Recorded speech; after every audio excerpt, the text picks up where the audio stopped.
অধ্যায় ১ পরকালীন জীবনের প্রয়োজনীয়তা। মহান আল্লাহ রাব্বুল আলামিন এই পৃথিবীকে উদ্দেশ্যহীনভাবে সৃষ্টি করেননি। পৃথিবী ও আকাশ এবং এর মধ্যস্থিত কোনো কিছুই নিছক খেয়ালের বশে সৃষ্টি করা হয়নি। তার এই সৃষ্টি কোনো শিশুর খেলনার মতো নয়। শিশুদের মতো মনের সান্ত্বনা লাভ ও মন ভোলানোর জন্য কোনো খেলনার মতো করে এই পৃথিবী সৃষ্টি করা হয়নি যে শিশু কিছুক্ষণ খেলে তৃপ্তি লাভ করার পরে উদ্দেশ্যহীনভাবে একে দূরে ছুঁড়ে ফেলে দিল, অথবা অবহেলা আর অনাদরে রেখে দিল, বা ভেঙে চূর্ণ বিচূর্ণ করে ফেলে দিল।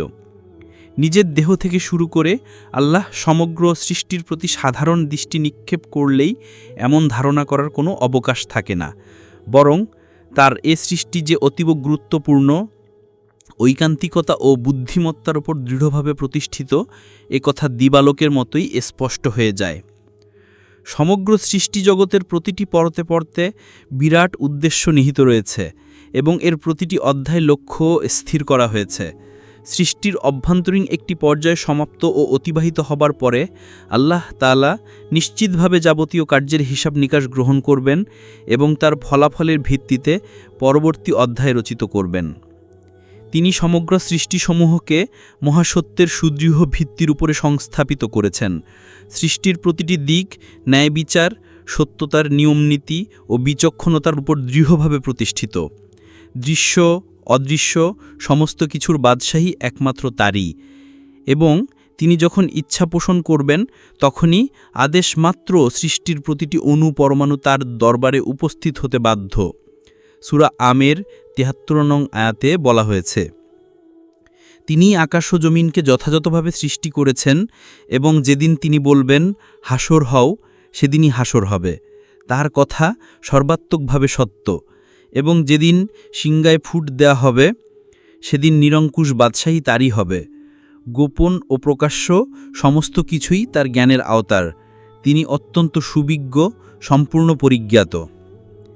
সৃষ্টিজগতে সাধারণ মানুষ চর্মচক্ষে যা কিছু দেখতে পাচ্ছে এবং বিজ্ঞানীগণ দূরবীক্ষণ যন্ত্রের সাহায্যে যা কিছু পর্যবেক্ষণ করছেন, সব কিছুর ভেতরে প্রতিনিয়ত একটি পরিবর্তনের ধারা লক্ষ্য করা যাচ্ছে।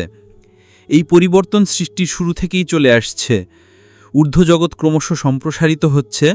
সৃষ্টির নিপুণতা ও বিজ্ঞ কৌশলীর নান্দনিক নির্মাণ শৈলী দেখে একথা ভাবার কোনো যুক্তি নেই যে এসব কিছু শিশুর খেলনার ছলে সৃষ্টি করা হয়েছে। বরং সৃষ্টিসমূহের প্রতি দৃষ্টি নিক্ষেপ করলে প্রতিটি বস্তুর সৃষ্টির ব্যাপারে গভীর উদ্দেশ্যবাদের স্পষ্ট চিহ্ন বিদ্যমান দেখা যায়। সুতরাং স্রষ্টাকে যখন বিজ্ঞানী, যুক্তিবাদী বলে স্পষ্ট প্রতীয়মান হচ্ছেন এবং তার জ্ঞান ও বুদ্ধিমত্তার স্পষ্ট নিদর্শন মানুষের সামনে বিরাজমান, তখন তিনি মানুষকে জ্ঞান, বিবেক, বুদ্ধি, নৈতিক চেতনা, স্বাধীন দায়িত্ব ও প্রয়োগ ক্ষমতা দেওয়ার পর তার জীবনে কৃত ও সংঘটিত কার্যাবলীর কোনো হিসাব গ্রহণ করা হবে না, এবং বিবেক ও নৈতিক দায়িত্বের ভিত্তিতে শাস্তি ও পুরস্কার লাভের যে অধিকার অনিবার্যভাবে জন্মে থাকে তা স্রষ্টা নিষ্ফল ও ব্যর্থ করে দিবেন, এ ধারণার কোনো সত্যনিষ্ঠ ভিত্তি থাকতে পারে না। সূরা ইউনুসের ৫ নং আয়াতে মহান আল্লাহ বলেন, আল্লাহ তাআলা এসব কিছুই স্পষ্ট উদ্দেশ্য সম্পন্ন করে সৃষ্টি করেছেন। বর্তমানকালে যেমন কিছু সংখ্যক মানুষ ধারণা করে পৃথিবীর এই জীবনই শেষ জীবন, পুনরায় আর জীবন লাভ করা যাবে না, তথা পরকাল বলে কিছু নেই। এই ধারণা নতুন কিছু নয়। একই ধরনের ধারণা সুদূর অতীতকাল থেকেই এক শ্রেণীর ভোগবাদী পরকাল অবিশ্বাসী মানুষ পোষণ করে আসছে। নবী করিম সাল্লাল্লাহু আলাইহি ওয়াসাল্লাম যে সময়ে ইসলামী জীবন ব্যবস্থা প্রতিষ্ঠার লক্ষ্যে আন্দোলন শুরু করেছিলেন, সে সময়েও মানুষের ধারণা ছিল মানুষকে পৃথিবীতে স্বাধীনভাবে ছেড়ে দেওয়া হয়েছে, মানুষ এখানে যা ইচ্ছে তাই করবে। এমন কোনো উচ্চ শক্তির অস্তিত্ব নেই যার কাছে মানুষ তার যাবতীয় কর্মকাণ্ডের হিসাব দিতে বাধ্য। জীবন একটি, সুতরাং যা খুশি যেমনভাবে খুশি জীবনকে ভোগ করতে হবে। মৃত্যুর পরে আর দ্বিতীয় জীবন নেই। পৃথিবীতে সংগঠিত কোনো কাজের জন্য কোনো শাস্তি ও পুরস্কার লাভের কোনো প্রশ্নই আসে না। জীবন সৃষ্টি হয়েছে ভোগ করার জন্য, সুতরাং জীবনকে কানায় কানায় ভোগ করতে হবে। তারপর একদিন মৃত্যুর মধ্যে দিয়ে এই জীবনের পরিসমাপ্তি ঘটবে। এদের ধারণা হলো পৃথিবী হলো দৃশ্যমান, এর অস্তিত্ব চোখের সামনেই দেখা যাচ্ছে, সুতরাং এটা কি যে কোনো প্রক্রিয়ায় ভোগ করতে হবে। আর পরকালের বিষয়টি হলো বাকি, সেটা হবে কি হবে না তার কোনো নিশ্চয়তা নেই। যেই বিষয়টি সংশয়পূর্ণ সেটাকে প্রাধান্য দিয়ে পৃথিবীর ভোগবিলাস থেকে বিরত থাকা সম্পূর্ণ বোকামি। বহু দূর থেকে যে বাদ্যজঙ্ঘার ভেসে আসছে তা শোনার মধ্যে কোনো তৃপ্তি নেই। চাক্ষুষ দর্শনের ভিত্তিতে যে হৃদয়গ্রাহী মন মাতানো বাদ্যঝঙ্কার উপভোগ করা যায় তার ভেতরেই রয়েছে পরিপূর্ণ তৃপ্তি। পরকালে অবিশ্বাসী এসব ধারণা ও চিন্তাচেতনা প্রকৃতপক্ষে একথাই ব্যক্ত করে যে বিশ্বজগতের সমগ্র ব্যবস্থা নিছক একজন খেলোয়াড়ের খেলা ব্যতীত আর কিছুই নয়। কোনো গুরুগম্ভীর ও পরিকল্পনা ভিত্তিক সুনির্দিষ্ট উদ্দেশ্যই এই সৃষ্টিজগৎ পরিচালিত হচ্ছে না। এদের এই যুক্তিহীন ধারণার প্রতিবাদ করে সূরা আম্বিয়ায় মহান আল্লাহ বলেন, এই আকাশ ও পৃথিবী এবং এদের মধ্যে যা কিছু রয়েছে এগুলো আমি খেলাচ্ছলে সৃষ্টি করিনি। যদি আমি কোনো খেলনা সৃষ্টি করতে ইচ্ছুক হতাম এবং এমনি ধরনের কিছু আমাকে করতে হতো তাহলে নিজেরই কাছ থেকে করে নিতাম। মহান আল্লাহ বলেন, আমি খেলোয়াড় নই, খেলতামাশা করা আমার কাজ নয়। আর এই পৃথিবী একটি বাস্তবায়ক ব্যবস্থা। কোনো ধরনের মিথ্যা শক্তি পৃথিবীর মাটিতে টিকে থাকে না। মিথ্যা যখনই এই পৃথিবীতে সদম্ভে নিজের ক্ষয়িষ্ণু অস্তিত্ব প্রকাশ করেছে তখনই সত্যের সাথে তার অনিবার্য সংঘাত সৃষ্টি হয়েছে এবং শেষ পর্যন্ত তা অস্তিত্বহীন হয়ে গিয়েছে। আমার পরিকল্পনা ভিত্তিক সৃষ্টি এই পৃথিবীকে তুমি খেলাঘর মনে করে জীবন পরিচালিত করো, অথবা আমার বিধানের বিরুদ্ধে মিথ্যা মতবাদ রচিত করে তার ভিত্তিতে নিজেদেরকে পরিচালিত করে থাকো, তাহলে এসবের পরিণতিতে তুমি নিজের ধ্বংসই ডেকে আনবে।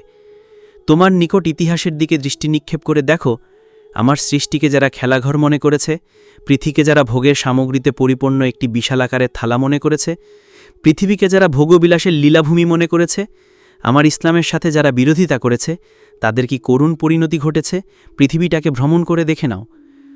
তোমরা কি কথা মনে করেছ নাকি যে তোমাদেরকে আমি এমনিই খেলাচ্ছলে আমোদ আহ্লাদ করার জন্য সৃষ্টি করেছি? তোমাদের সৃষ্টির পেছনে কোনো লক্ষ্য ও উদ্দেশ্য নেই। নিছক একটি উদ্দেশ্যহীন সৃষ্টি হিসেবে বানিয়ে পৃথিবীতে তোমাদেরকে ছড়িয়ে দিয়েছি, তোমাদের কোনো কাজের হিসাব গ্রহণ করা হবে না, কথা ভেবেছ নাকি? আল্লাহ রাব্বুল আলামিন বলেন, তোমরা কি মনে করেছিলে আমি তোমাদেরকে অনর্থক সৃষ্টি করেছি এবং তোমাদের কখনো আমার কাছে ফিরে আসতে হবে না? সূরা মুমিনুন ১১৫ নম্বর আয়াত। গোটা বিশ্বের কোনো একটি অণুও অনর্থক সৃষ্টি করা হয়নি। যা কিছু সৃষ্টি হয়েছে তা যথার্থ সত্যের ভিত্তিতে সৃষ্টি হয়েছে এবং একটি দায়িত্বশীল ব্যবস্থাপনায় এটি পরিচালিত হচ্ছে। সমস্ত সৃষ্টির প্রতিটি অণু ও পরমাণু এই কথারই সাক্ষ্য দিচ্ছে যে সমস্ত জিনিস পরিপূর্ণ প্রজ্ঞা ও বিচক্ষণতা সহকারে নির্মিত হয়েছে। গোটা সৃষ্টির ভেতরে একটি আইন সক্রিয় রয়েছে। দৃশ্যমান অদৃশ্যমান সমস্ত কিছুই উদ্দেশ্যমুখী। মানবজাতির সমগ্র সভ্যতা, সংস্কৃতি, অর্থব্যবস্থা ও আধুনিক জ্ঞান বিজ্ঞান কথারই সাক্ষ্য প্রদান করছে যে একটি লক্ষ্য ও উদ্দেশ্য সামনে রেখে স্রষ্টা সমস্ত কিছু সৃষ্টি করেছেন। পৃথিবীর প্রতিটি জিনিসের পেছনে সক্রিয় নিয়ম নীতি উদ্ভাবন করে এবং প্রতিটি বস্তু যে উদ্দেশ্য নির্মাণ করা হয়েছে তা অনুসন্ধান করেই মানুষ এখানে এসব কিছু আবিষ্কার করতে সক্ষম হয়েছে। যদি একটি অনিয়মতান্ত্রিক ও উদ্দেশ্যহীন সৃষ্টির মধ্যে একটি খেলনার মতো মানবজাতিকে রেখে দেয়া হতো তাহলে তাদের পক্ষে কোনো ধরনের বৈজ্ঞানিক আবিষ্কারের কথা চিন্তাই করা যেত না। সেই আদিকাল থেকেই পরকাল বা বিচার দিবসকে সামনে রেখে মানব সমাজ পরস্পর বিরোধী দুটো ভাগে বিভক্ত হয়ে পড়েছে। একদল মানুষ ভেবেছে পৃথিবীর জীবনই একমাত্র জীবন, মৃত্যুর পরে আর কিছুই নেই। আরেক দল যুক্তি প্রদর্শন করেছে মানুষ পৃথিবীতে যা কিছুই করছে এর পূর্ণাঙ্গ হিসাব দিতে হবে। পরকালের প্রতি যারা অবিশ্বাস পোষণ করে তাদের কথার পেছনে যুক্তি একটিই রয়েছে, পরকাল বলে কিছুই নেই, এই কথাটি ব্যতীত দ্বিতীয় আর কোনো যুক্তি তাদের কাছে নেই। আর পরকাল যে অবশ্যম্ভাবী এই কথার পেছনে অসংখ্য যুক্তি প্রমাণ বিদ্যমান। সাধারণভাবে এই পৃথিবীতে সমস্ত মানুষের জীবন একইভাবে পরিচালিত হয় না। মানব সমাজে দেখা যাচ্ছে কোনো মানুষ তার গোটা জীবনব্যাপী অন্যের অবহেলা, অবজ্ঞা, বঞ্চনা, লাঞ্ছনা, অত্যাচার, শোষণ, নির্যাতন, নিষ্পেষণ সহ্য করে আসছে। প্রভাব প্রতিপত্তি না থাকার কারণে তাকে এসব কিছু সহ্য করে একদিন মৃত্যুর কোলে আশ্রয় গ্রহণ করতে হচ্ছে। এখানে ইনসাফের দাবি ছিল ওই ব্যক্তির প্রতি যে অন্যায় অবিচার অন্য মানুষে করল তার সুষ্ঠু বিচার হওয়া। সমস্ত অধিকার থেকে বঞ্চিত অবস্থায় সে পৃথিবীর বন্ধন ত্যাগ করল। গোটা পৃথিবীর সমস্ত মানুষ যদি সম্মিলিত প্রচেষ্টার মাধ্যমে লোকটিকে পৃথিবীতে ফিরিয়ে এনে তার প্রাপ্য বুঝিয়ে দিতে আগ্রহী হয় তাহলে তা কখনোই সম্ভব হবে না। সুতরাং এখানে ইনসাফ দাবি করছে যে মৃত্যুর পরে আরেকটি জীবন থাকা উচিত, যে জগতে পৃথিবীতে অধিকার বঞ্চিত ব্যক্তিকে তার প্রাপ্য অধিকার বুঝিয়ে দেওয়ার ব্যবস্থা থাকবে। একজন প্রভাব প্রতিপত্তিশীল শক্তির অধিকারী নেতার ষড়যন্ত্রের কারণে গোটা জাতি অধিকার বঞ্চিত হয়, দেশের স্বাধীনতা হারিয়ে ভিন্ন জাতির গোলামি করতে বাধ্য হয়। ক্ষেত্রবিশেষে জাতীয় নেতৃবৃন্দের ষড়যন্ত্রের ফলশ্রুতিতে লক্ষ লক্ষ অসহায় জনগণ প্রাণ দিতে বাধ্য হয়, অথচ বাস্তবে দেখা গেল সেই নেতার গোপন ষড়যন্ত্রের কথা কোনোদিন প্রকাশিত হল না এবং তার কোনো বিচারও হল না। এক শ্রেণীর মানুষ সেই ষড়যন্ত্রকারী রক্তলোলুপ হিংস্র নেতাকে দেবতার আসনে আসীন করে পূজা করল। মৃত্যুর পরেও সেই নেতার মূর্তি নির্মাণ করে প্রতিকৃতি বানিয়ে ফুল দিয়ে পূজা করতে থাকল। এ অবস্থায় জ্ঞান, বিবেক, বুদ্ধি, ইনসাফ কি দাবি করে? দাবি তো এটাই করে যে ষড়যন্ত্রকারী নেতার গোপন ষড়যন্ত্র জাতির সামনে প্রকাশিত হওয়া উচিত ছিল।